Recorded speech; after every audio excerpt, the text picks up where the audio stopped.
So welcome back to the Hornet Sting dev server, and today we're going to be taking a look at two new vehicles coming in the next update. One that is coming to the French tech tree, the AMD 35 pack, and one that is coming to the German tech tree, the Panzerspeywagen P204F pack. And these are coming in at rank 2, battle rating 2.7, on the leftmost line of their respective tech trees.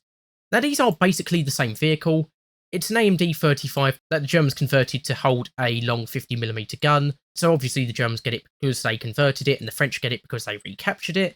And these do appear to be basically the same stats-wise, so they've both got a long 50mm gun, so you can buy your APC shell, HE shells, and two APCR shells. So the APC shell's got a maximum penetration of 83mm at 500 meters, and you can see the gun stock has got 4.8 second reload rate, -7 to +20 depression and elevation, and a stock rotation speed of 15 degrees in the horizontal and 3.4 degrees in the vertical. And unfortunately they don't come with any other armament, so if any unarmoured vehicles come at you, you haven't got a machine gun for close-in defence.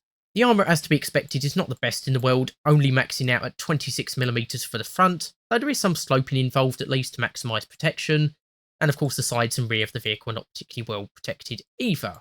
And you have got this open-topped turret, which will make this very vulnerable to enemy aircraft. I mean, even the engine deck, which is technically armoured, is only 7mm thick, so again, enemy aircraft are going to have an easy time knocking out your engine. And talking about the engine, it's got a top speed of 44 miles per hour going forward on 4 gears, or 26.3 miles per hour going in reverse, also on 4 gears. And you've got a crew of 3, you've got your driver here at the front, and you've got your loader and gunner in the turret. And the gunner's got 1.9 to 3.5 times zoom. So we're going to take this out for a quick test drive, just to see how it performs. I'm going to take the APC shell, because that is the better shell to use. So we'll just show off the turret traverse rate first.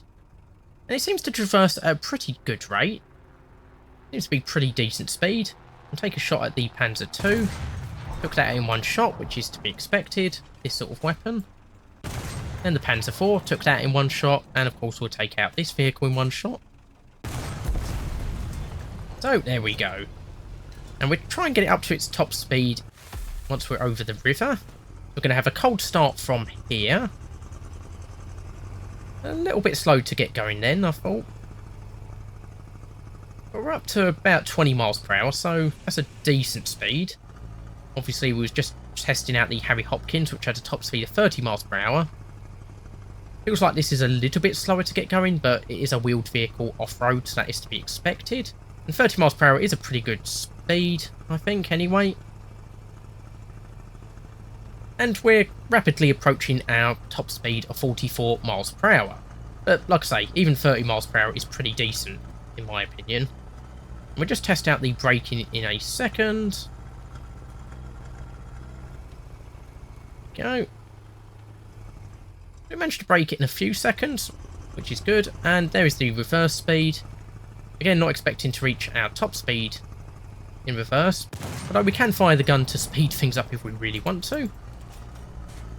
This looks like it'll be pretty good at getting round corners in cities. Well, you know, if you've been peeking around a corner, get out of ambush situations, that sort of thing.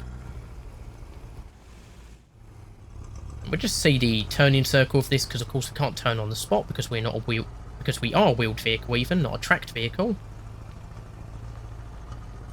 Seems to have a pretty decent turning circle. Not the biggest in the world. Maybe a little bit of a problem if you're not right in the middle of a street when you start turning. But in the countryside, that should be pretty good. So we're going to take this back to the hangar. And so that is the AMD 35 or P204F pack. And I think this would be pretty good for both nations, both Germany and France. For the Germans, it does help fill that gap between the Panzer 38T and the 2342. It gives the Germans a much earlier wheeled anti-tank vehicle. Doesn't seem to be much of a difference for the French because they've already got a vehicle at 2.7, but having a wheeled vehicle at this battle rating is always a nice thing, especially since it should have scouting because it is technically classed as a light tank. And I could see both of these vehicles being very popular in the lower tiers, and definitely something I wouldn't mind unlocking when I go back over the early tiers of both these nations. Anyway, that was just a quick video looking at these two armoured cars. Hopefully you've enjoyed it. I've been Tyranno, and I'll see you next time.